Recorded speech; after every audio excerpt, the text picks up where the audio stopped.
सभी आदरणीय मुख्यमंत्रीगण,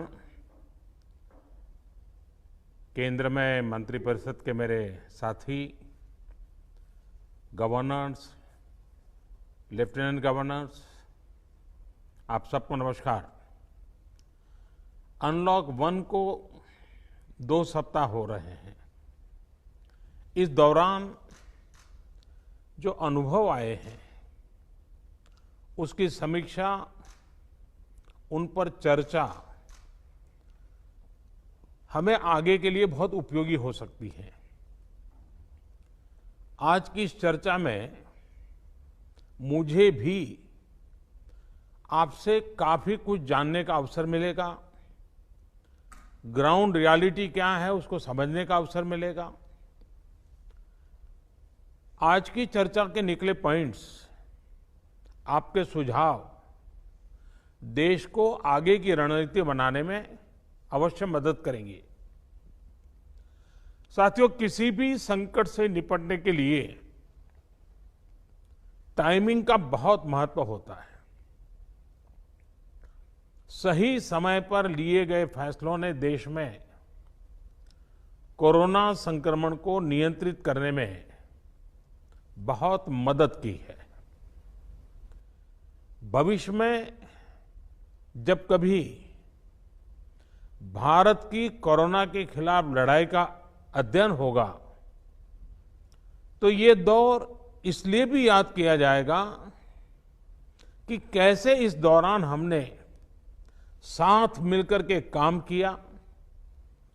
cooperative federalism का सर्वोत्तम उदाहरण प्रस्तुत किया। साथियों, जब कोरोना दुनिया के अनेक देशों में चर्चा का विषय भी नहीं बना था, तब भारत ने इससे निपटने के लिए तैयारियां शुरू कर दी थी, फैसले लेने शुरू कर दिए थे। हमने एक एक भारतीय की जिंदगी को बचाने के लिए दिन रात मेहनत की है। बीते हफ्तों में हजारों की संख्या में हमारे भारतीय भाई बहन विदेश से अपने वतन वापस लौटे हैं। बीते हफ्तों में लाखों की संख्या में प्रवासी श्रमिक अपने अपने गांव पहुंचे हैं। रेल, रोड, एयर, सी सारे मार्ग करीब करीब अब खुल चुके हैं। लेकिन इसके बावजूद, हमारी इतनी जनसंख्या होने के बावजूद भारत में कोरोना संक्रमण उस जैसा विनाशकारी प्रभाव नहीं दिखा पाया जो दुनिया के और देशों में कोरोना ने आफत पैदा की है।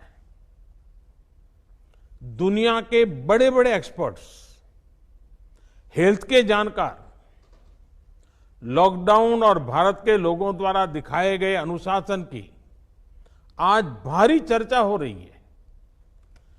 आज भारत में रिकवरी रेट 50% से ऊपर चला गया है। आज भारत दुनिया के उन देशों में अग्रणी है जहां कोरोना संक्रमित मरीजों का जीवन बच रहा है। कोरोना से किसी की भी मृत्यु दुखद है। हमारे लिए किसी एक भारतीय की भी मृत्यु असहज करने देने वाली है। लेकिन ये भी सच है कि आज भारत दुनिया के उन देशों में है जहां कोरोना की वजह से सबसे कम मृत्यु हो रही है। अब अनेक राज्यों के अनुभव आज आत्मविश्वास जगाते हैं कि भारत कोरोना के इस संकट में अपने नुकसान को सीमित करते हुए आगे बढ़ सकता है। अपनी अर्थव्यवस्था को तेजी से संभाल सकता है। साथियों, बीते 2 हफ्ते के अनलॉक 1 ने हमें एक बड़ा सबक ये भी दिया है कि अगर हम नियमों का पालन करते रहें, सारे दिशा निर्देशों को मानते रहे, तो कोरोना संकट से भारत को कम से कम नुकसान होगा। इसलिए मास्क या फेस कवर, उस पर बहुत ज्यादा जोर देना अनिवार्य है, आवश्यक है। बिना मास्क या फेस कवर के घर से बाहर निकलने की अभी कल्पना करना भी सही नहीं है। ये जितना खुद उस व्यक्ति के लिए खतरनाक है, उतना ही उसके आसपास के लोगों के लिए भी। इसलिए 2 गज की दूरी का हमारा मंत्र हो, दिन में कई बार 20-20 सेकंड के लिए साबुन से हाथ धोने की बात हो, सैनिटाइजर का इस्तेमाल हो, ये सभी बहुत गंभीरता से किए जाने चाहिए। खुद की सुरक्षा के लिए, परिवार की सुरक्षा के लिए, विशेषकर घर के बच्चों और बुजुर्गों की सुरक्षा के लिए ये बहुत जरूरी है। अब तक लगभग सारे ऑफिसेस खुल चुके हैं। प्राइवेट सेक्टर में भी लोग ऑफिस जाने लगे हैं।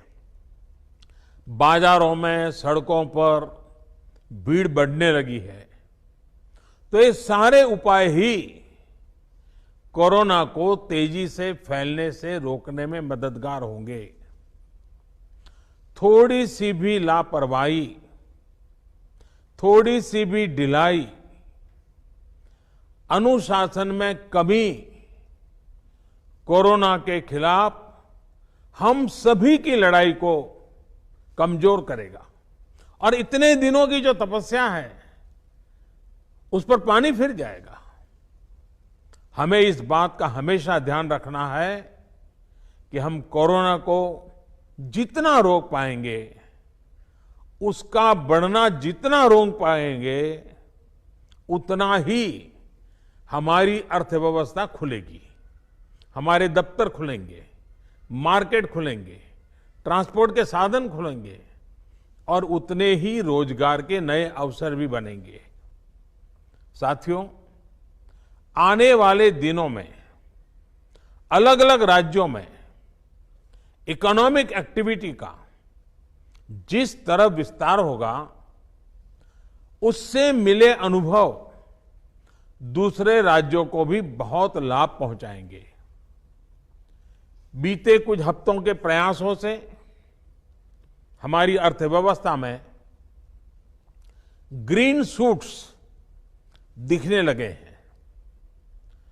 पावर कंजम्पशन जो पहले घटता जा रहा था, वो अब बढ़ना शुरू हुआ है। इस साल मई में फर्टिलाइजर की सेल बीते साल मई की अपेक्षा 2 गुनी हुई है।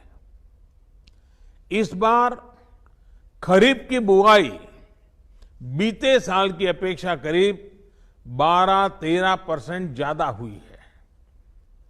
2 व्हीलर्स का प्रोडक्शन लॉकडाउन से पहले के स्तर का करीब करीब 70% तक पहुंच चुका है। रिटेल में डिजिटल पेमेंट भी लॉकडाउन से पहले की स्थिति में पहुंच चुका है।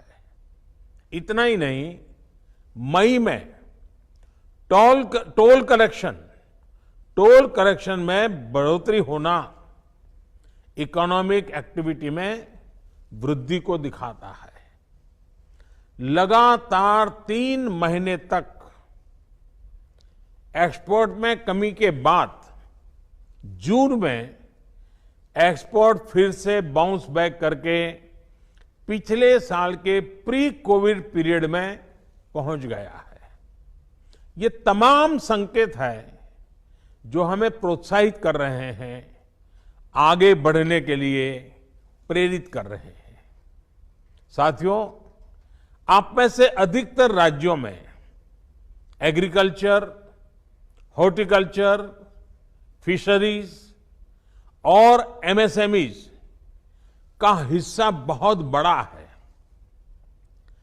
आत्मनिर्भर भारत अभियान के तहत बीते कुछ दिनों से इन तमाम सेक्टर्स के लिए अनेक प्रावधान किए गए हैं।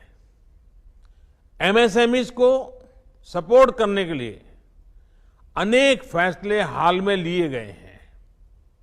समयबद्ध तरीके से एमएसएमईज को बैंक से क्रेडिट दिलाने का प्रयास हो रहा है। 100 करोड़ रुपए तक के टर्नओवर वाले उद्योगों को 20% अतिरिक्त क्रेडिट के ऑटोमेटिक इंक्रीज का लाभ दिया गया है।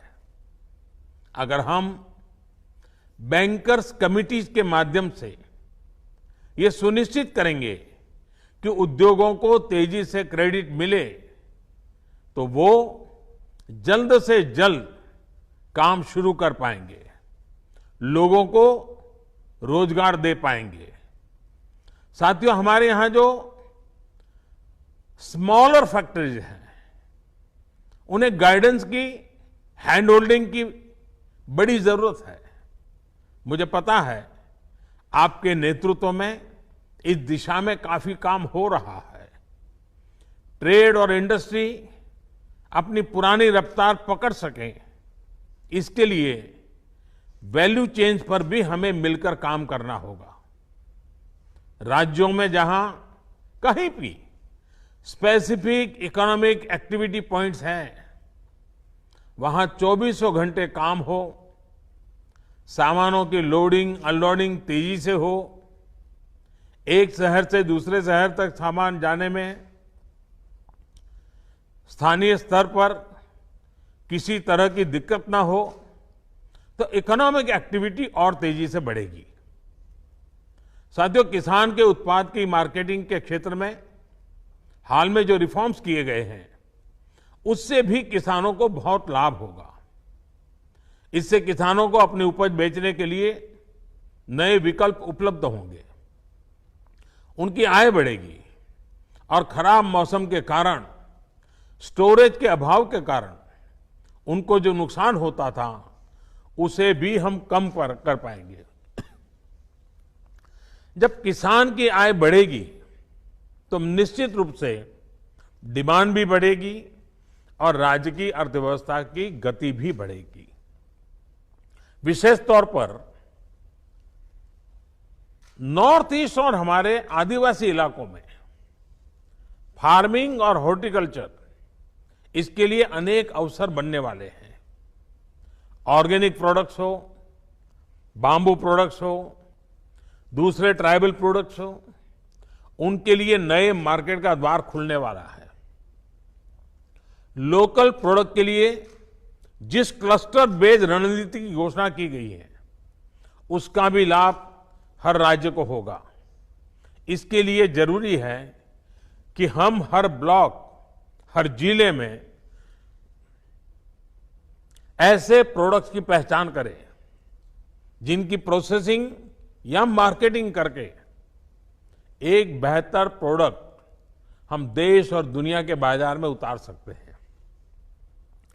साथियों, बीते दिनों आत्मनिर्भर भारत अभियान के तहत जितनी भी घोषणाएं की गई हैं, वो एक निश्चित समय सीमा के भीतर जमीन पर उतरे, इसके लिए हमें एकजुट होकर काम करना है।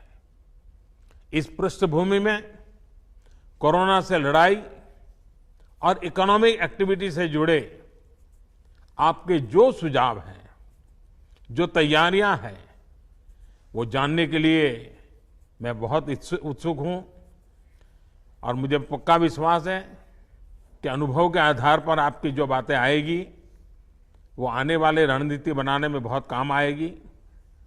मैं गृह मंत्री जी से आग्रह करता हूं कि वे आगे की चर्चा का संचालन करें